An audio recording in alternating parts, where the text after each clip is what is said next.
Cuma nak sama-sama berkongsi lah, hadir juga lah, ya.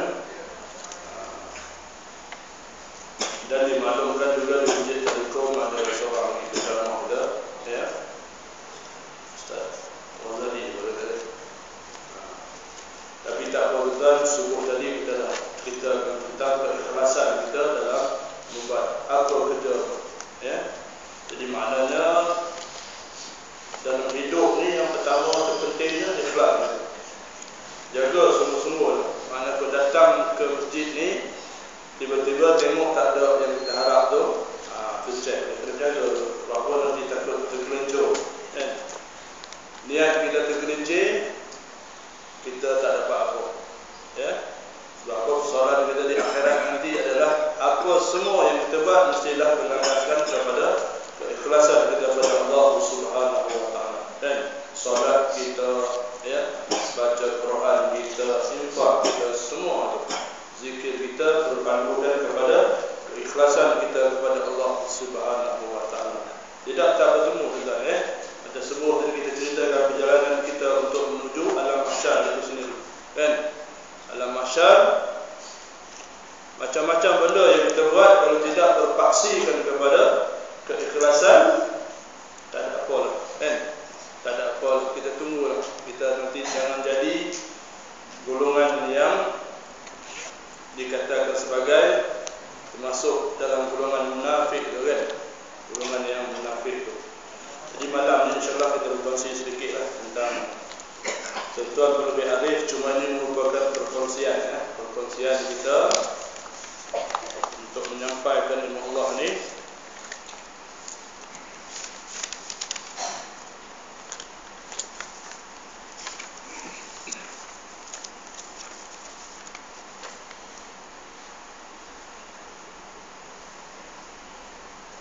Karena kita mengajak semua muslimin dan muslimat, iaitu kita bersyukur kepada Allah Subhanahu wa taala yang melimpahkan nikmat kepada kita, terutamanya diberikan kita nikmat Islam itu sendiri. Nikmat Islam itu sendiri, kemudian untuk kita terus istiqamah, ya, dalam perjuangan menegakkan agama Allah ini.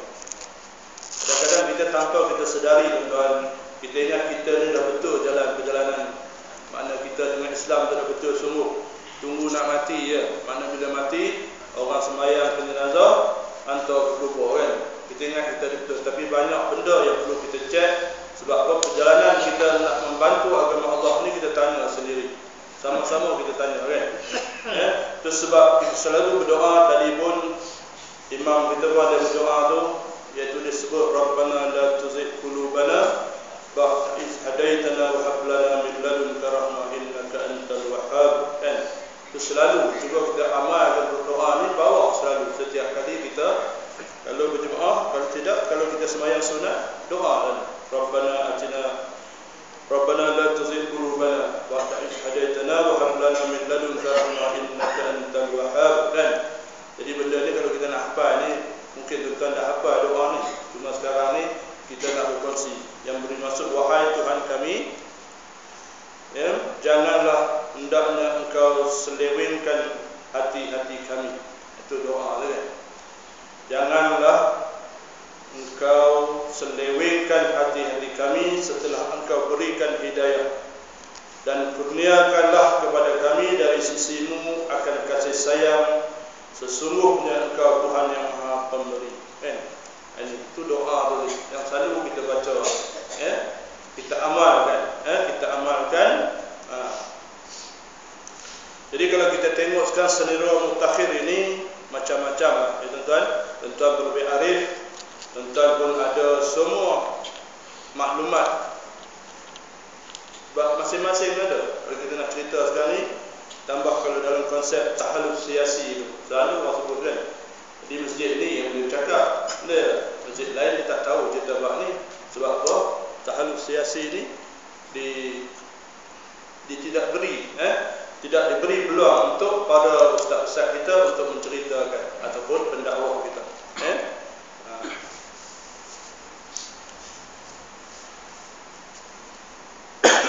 Jadi kita ambil sedikit tentang apa yang dikatakan kepada istilah kesetiaan, kesetiaan kepada jemaah dalam konteks gerakan Islam ni kita sebut sebagai parti lah, kan. Jadi kesetiaan bahasa yang mudahnya orang selalu sebut adalah wala, kan. Itu selalu orang sebut wala. Apa dia wala? Maknanya kesetiaan. Yang ni kita nak tengok ni. Pasal apa kita kena setia kepada jemaah kita? Jadi anggota jemaah yang sejati, jadi tak payah kita sebutlah parti, sebab parti ni faham kan. Maknanya kalau kita dah masuk jemaah Islam ni, yang kita sekarang semua dah tahu adalah parti yang kita dokong sekarang tu. Jadi anggota jemaah yang sejati ialah anggota yang memahami matlamat jemaah dan bekerja bersungguh-sungguh melalui 3 wasilah utama bagi mencapai matlamat tersebut.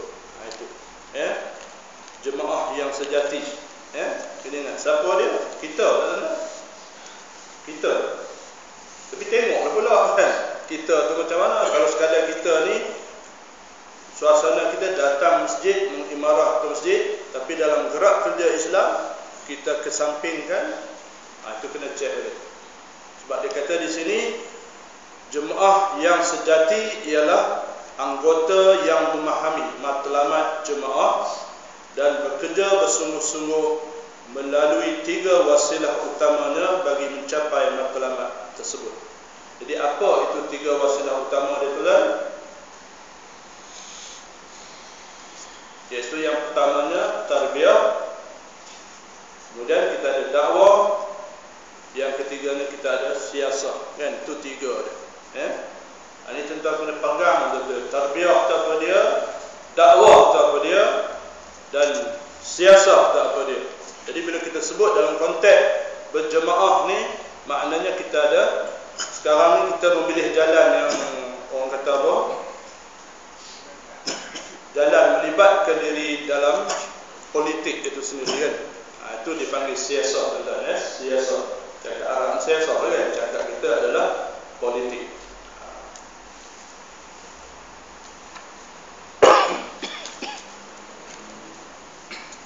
Jadi kalau kita ambil dalam sudut tarbiyah, tarbiyah itu tarbiyah kepada jemaah yang sejati ini macam mana, tuan-tuan? Nak tarbiyah jemaah ni maknanya itulah, kadang-kadang kita dalam konteks kita sembahyang sendiri cukup lah. Maknanya itu kita mentarbiyah, Itu sebab selalu kita peringat kenapa imam-imam tu selalu sebut sama akan sah. Sebab apa? Itu merupakan proses tarbiyah kepada jemaah itu. Dalam konteks apa? Jemaah di masjid ini sendiri, kan. Itu sebab kita disuruh rapat sah. Kenapa suruh rapat sah? Bila rapat tu berlakulah satu proses yang kita kata apa? Tautan kasih sayang antara sesama jemaah itu, kan. Bila tak berlaku benda ni, itu sebabnya bila keluar kita mula bergeseran, kan. Mula kata tu kata ni. Sebab apa? Benda yang sepatutnya Allah Ta'ala Nabi kita suruh, kita tak ikut sungguh-sungguh. Kita cukup cincai di bab ni, tuan-tuan. Bab saf itu sendiri kita cincai sangat.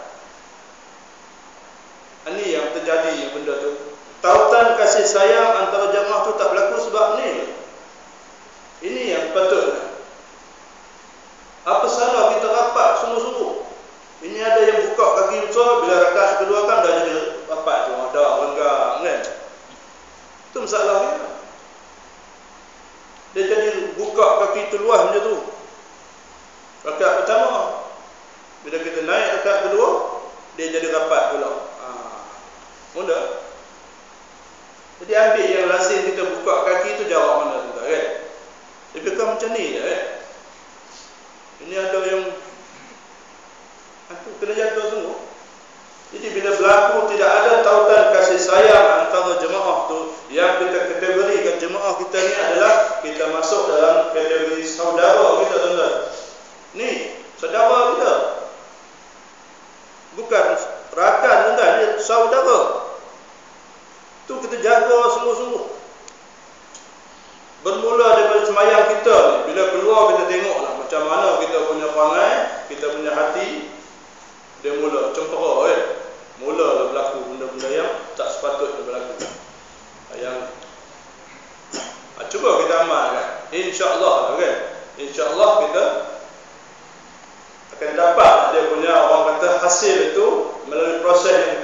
tarbiyah itu sendiri.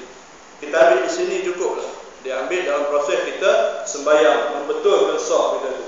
Tengok tu. Cubalah kita tengok. Bila imam tu cakap sama dan luruskan sah tu, cepat-cepatlah. Kita kadang-kadang orang dah habis kamat kita pun, kita masih duduk di belakang ni. Tunggulah kan. Tunggu nak pergi sama tu. Ini kalau kita tak melalui proses ni, jadi itulah istilah apa tadi, jemaah yang sejati tadi tak terhasil, tuan-tuan. Ya, jemaah yang sejati itu tidak terhasil sebab benda yang macam itu baru satu benda kan. Banyak lagi lah. Banyak lagi lah dalam tarbiyah ni cara kita bercakap sesama sahabat, sesama saudara ni macam mana. Kadang-kadang kita mulut lepas je. Mulut kita ni syok, lepas je. Kita tak rasa impak kepada apa yang kita luar tadi. Apa yang kita cakap, kesan sampingan itu kepada orang yang mendengar tu. Itu kita tak fikir lagi. Kita tak fikir. Jadi tak berlaku proses tarbiyah di sini. Tak berlaku proses tarbiyah di sini. Sebab itulah. Jadi itu yang keduanya. Bila kita tutur kata kita tu dalam berjemaah, kita jaga sungguh-sungguh. Kita jaga sungguh-sungguh. Itu belum masuk lagi kepada dakwah, seterusnya kepada siasat. Jadi saya ulang balik, jemaah yang sejati ialah anggota yang memahami matlamat jemaah dan bekerja bersungguh-sungguh melalui 3 wasilah utamanya bagi mencapai matlamat tersebut. Jadi sekarang ni tuan-tuan dihidangkan satu gerak kerja Islam. Pergilah ke pengkalan kubur, tuan-tuan. Dihidangkan.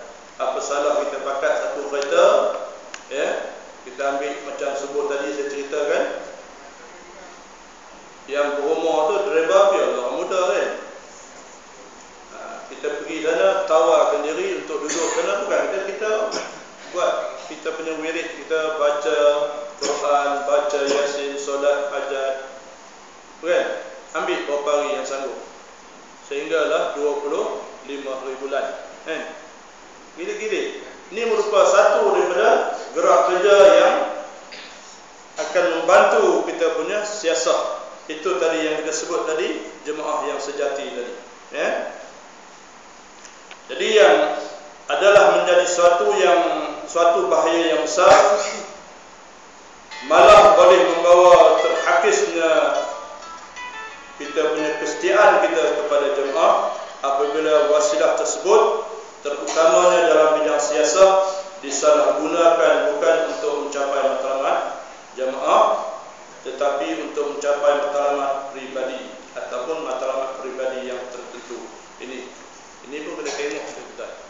Jadi dalam bahasa kesetiaan tadi, bila kita terlepas pandang benda ni, kita meletakkan matlamat pribadi kita lebih besar daripada matlamat jemaah, jadilah benda yang macam ni. Jadi kita tengok tuan. Kalau kita letak matlamat pribadi kita mengatasi matlamat jemaah, jadi tidak berlakulah kita punya kesetiaan ataupun wala kita kepada pimpinan.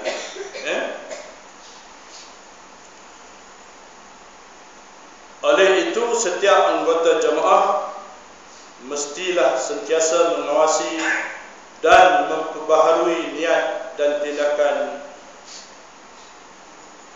buat agar tidak tersasar dan kehilangan fokus daripada matlamat yang telah digariskan oleh jemaah itu sendiri.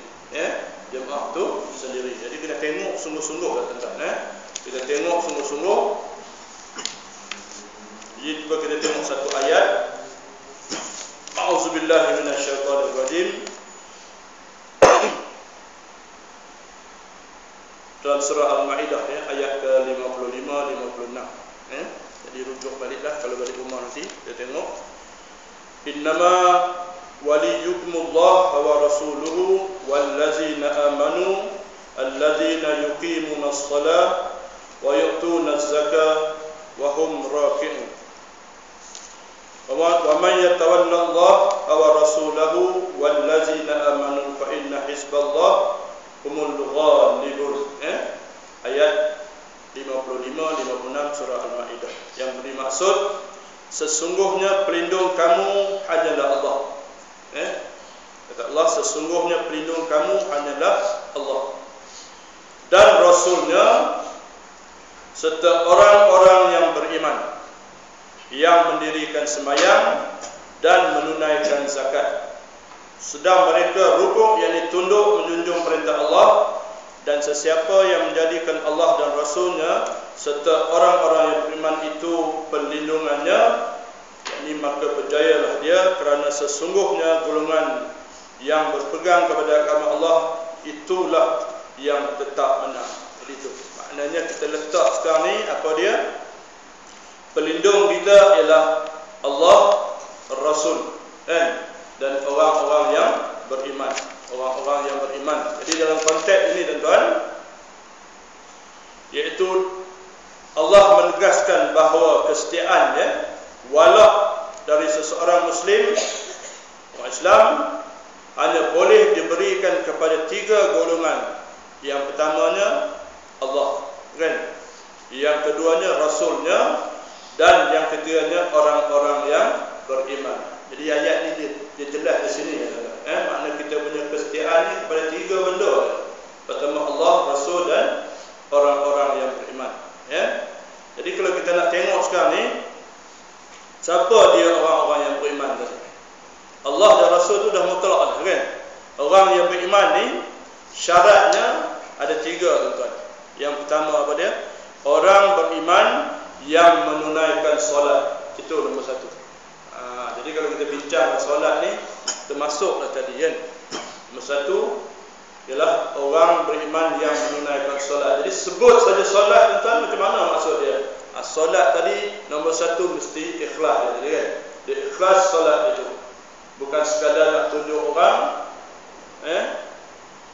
Jadi kita ada pula golongan kita ni yang bertikai, kan, pakai jubah serban ni, tak mestinya mereka ni orang alim dah. Kalau nak tunggu alim, bila nak pakai dia dah? Nak tunggu alim, bila kita nak pakai jubah dan serban? Dia kena renung. Benda ni sunnah, kan? Sunnah Rasul sallallahu alaihi wasallam. Jadi ada pertikaian benda-benda. Tindak orang dulu kita kata pakai dengan pendek, sini, baju batik jadi imam depan. Tindak macam tu boleh. Orang tu pun tak mahu dia. Boleh tengok-tengok, kan.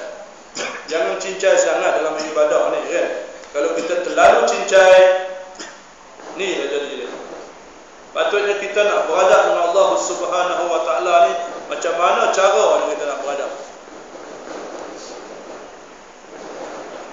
Adakah dalam suasana kita cincai? Tak, kan?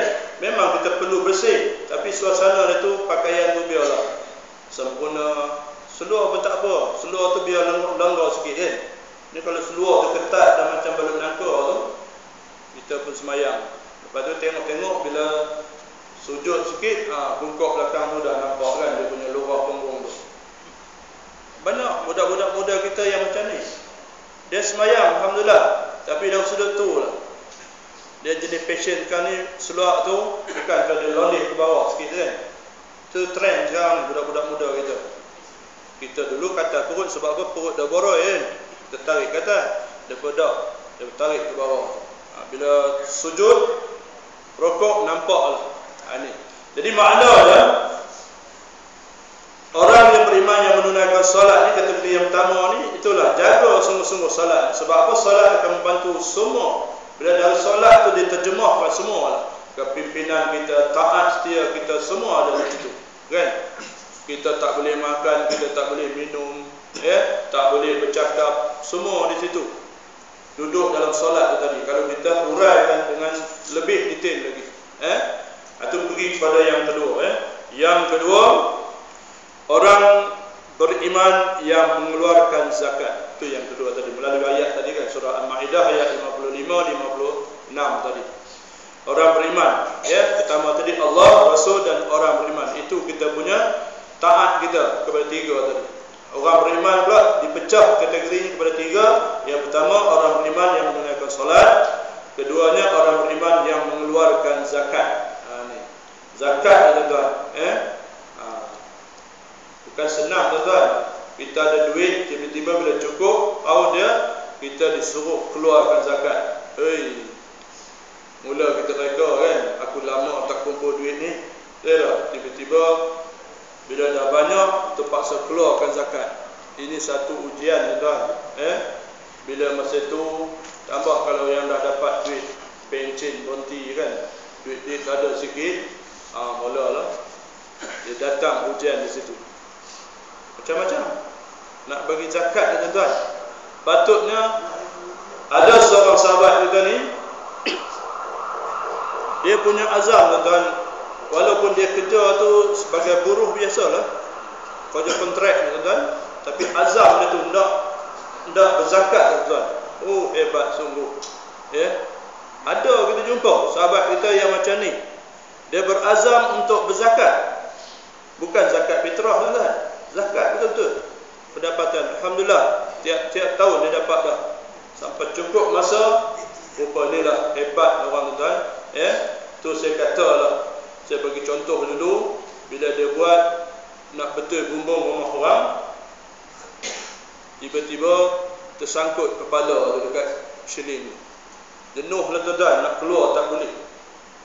Nak keluar tak boleh, benda di atas tuan rumah tak ada. Nak panggil siapa?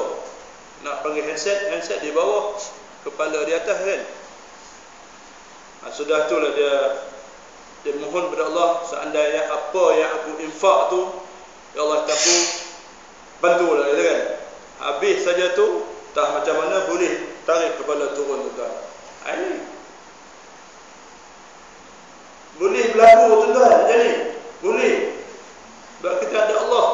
Dia dah. Ini contoh orang yang istiqamah dengan infak dia tu, dan dia berhajat sangat, seandainya ya Allah aku berilah aku peluang untuk berzakat. Itu dia punya. Lepas tu dia punya zakat pula dia bagi kepada kita punya perjuangan. Apa ndak lagi tuan? Apa ndak lagi? Itu sebab saya katakan dulu, kita tengok tuan-tuan, ada satu tempat tu saya bagi ceramah tu, bila saya sebut ini gelar raya dah hampir, tuan-tuan cuba infakkan kereta kita tuan-tuan. Dia berkata pasal apa nak infak kereta kami? Kita bukan parti kaya saja. Jadi tuan-tuan pakai untuk satu hari saja, untuk bawa pengundi keluar kan. Dia jawab tuan-tuan, kereta ni saya mau beli untuk keluarga saya kata. Datang ujian macam tu tuan-tuan. Jadi yang keluar masa hari mengundi itu apa dia? Semua kereta lama-lama tuan-tuan. Jadi yang Honda Vios ke, Toyota Vios ke, Honda Civic ke apa, tak boleh keluar. Sebab apa? Ini untuk keluarga, untuk parti. Kereta lama kasih dia. Jadi bila kita nak menang tuan-tuan, dari sudut itu pun kita dah tak boleh. Kenapa? Tarbiyah kita kan. Tarbiyah kita ni kita renung tuan-tuan. Cuba sama-sama renung, kita kongsi benda ni berdasarkan kepada ayat surah Al-Maidah ayat 55-57 ni, itu tentang zakat itu sendiri. Jadi kita berkongsi benda ni, bukan makna saya kena cakap. Sebab apa? Benda ni sama-sama kena cakap. Kebetulan saya diamanahkan dalam kawasan sebagai pengurusi lajnah dakwah kawasan, tapi tak mampu lagi. Sebab apa? Bila kita nak jalan dengan kerja tu, PJK semua kaki tangan kerajaan, takut nak menyetel benda ni. Jadi hujan datang betul pula. Walaupun jadi AJK, tapi bila kita sebut saya kaki tangan awam, minta maaf lah dia. Itulah risiko dia tuan dalam ataupun mehnah kita. Bila kita sebut bab wala ataupun kesetiaan ni, berlakulah macam-macam benda tuan. Macam-macam benda yang terpaksa kita hadapi benda ni. Seterusnya yang ketiga, yang ketiga iaitu orang beriman yang tunduk terhadap syariat Allah Subhanahu wa taala. Itu yang ketiga, kan? Yang di kategori orang-orang beriman tadi, yang ketiga ni adalah orang beriman yang tunduk terhadap syariat Allah Subhanahu wa taala. Ini. Jadi kalau ada orang beriman pun tapi dia takut untuk tunduk dengan syariat Allah, tak jadi juga, tuan. Tak jadi juga. Jadi kita tak boleh letakkan walak kita ataupun kesetiaan kita kepada orang yang macam ni. Apatah lagi dia akan buat perkara-perkara yang di luar jangkaan kita. Contohnya kadang-kadang dia pergi ke sini, dia jadi sesumpah, dia jadi sesumpah. Tuan faham maksud sesumpah, kan? Boleh berubah watak, dia boleh berubah watak. Itu sebab kita ambil satu contoh masa pilihan raya Sungai Limau, PRK Sungai Limau, kan? Di mana dia pun letak replika plastik tu kaki dia gantung rata-rata tu. Masa tu kebetulan arwah almarhum kita punya Ustaz Azizan pun dipotong kaki, tuan. Jadi dia berguna benda ni. Inilah perangai yang kita kategorikan orang beriman yang tunduk kepada syiar Allah tadi. Dia dah mempermainkan orang yang dah mati, kita mempermainkan orang yang dah mati. Jadi tak elok benda ni, benar, kan? Mana tak tunduk kepada syariat Allah Subhanahu wa taala. Jadi banyak benda lah, tuan, kalau kita bincang orang beriman yang tunduk terhadap syariat Allah ni banyak sangat, banyak sangat.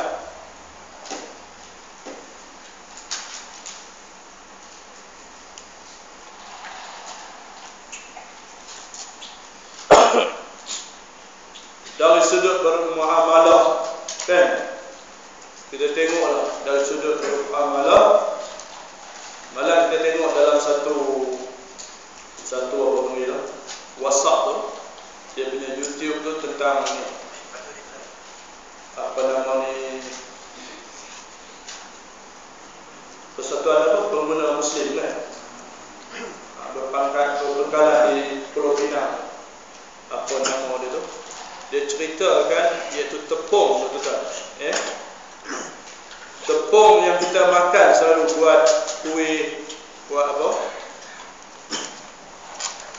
Buat macam-macam lah tepung, Tepung ni ada cap kunci, cap bunga raya, macam-macam cap ada, kan? Cap saus dia. Jadi dalam kaedah tu dia menggunakan satu bahan, saya betul lupa sebutnya, benzoid juga lah, ada istilah. Jadi guna benda tu untuk apa, tuan-tuan? Untuk bagi putih tepung, tuan-tuan. Jadi dia bagi putih tepung tu sebab kita tengok tepung kita bercahaya putih, kan? Bila kita beli itu, rupanya kandungan itu ada kandungan gelatin babi, tuan-tuan, dalam tepung tu.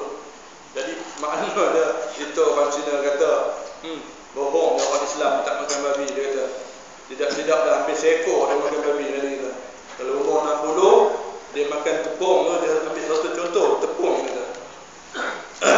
Ini, tuan-tuan, tepung. Itulah, tuan-tuan, kalau kita tengok sungguh-sungguh lah, syariat Allah ni kita ketepikan, iaitu tuntutan kita dalam kaedah kita nak beli makanan yang halal, halalan thayyibah, kan? Ini pun kita dah tak boleh, tuan-tuan. Siapa yang buat, kan? Patut kita lah, betul? Kalau kita ada fikir, orang Islam yang ada fikir tentang syariat Allah ni, dia akan buat. Apa sebabnya? Kita ada kekuatan kuasa, kita ada kekuatan duit, betul? Kuasa dan duit ada pada kita sebagai orang Islam, tapi dikesampingkan. Itu sebab saya kata dulu, kalau NFC itu sendiri, contoh, kan, NFC yang feedlot tu, seandainya NFC ini berjalan dengan sepatutnya, jadi korban kita tahun ni tak adalah mencecah sampai 500 sepangku, tuan. Ini dah sebabnya yang saya cerita, saya pulang balik, Satu orang Cina, jutawan Cina, dia beli semua lembu jantan di Thailand, tuan-tuan. Dari kandang-kandang tu ada lembu jantan, dia beli semua. Lembu perempuan dia tak mahu, lembu Cina dia tak mahu, tuan-tuan. Dia beli yang jantan. Lepas tu dia kawal juga sekarang. Itu jadi kat kita, tuan-tuan. Tuan-tuan ambil 400, macam tu lah pergi apa? Umrah dulu. Betul tak? Ambil 300 lebih, tiba-tiba sampai sana dah tak cukup duit. Dia jadi lagu tu. Ni pesan kan. Jadi seandainya NFC itu, kalau dia mau menegak tunduk kepada syariat Allah ni, insya-Allah maknanya kita ni mudah membeli lembu, tuan-tuan, sebagai orang Islam. Sebab dia tak nampak tu. Tak nampak dalam kaedah dia mengusahakan suatu benda yang baik, iaitu menternak lembu, tapi dia terlupa untuk ibadah dia kepada Allah Subhanahu wa taala. Itu terlupa. Jadi bila benda ni berlaku macam ni, habis. Itu yang terjadi kan. Kita tengok sekarang itulah yang terjadi dia. Habis, tuan-tuan. Allah Taala turunkan bala pula lepas satu-satu kan kepada syarikat tu. Itu mana tiga ya, mana orang beriman. Jadi dalam suasana hari ini,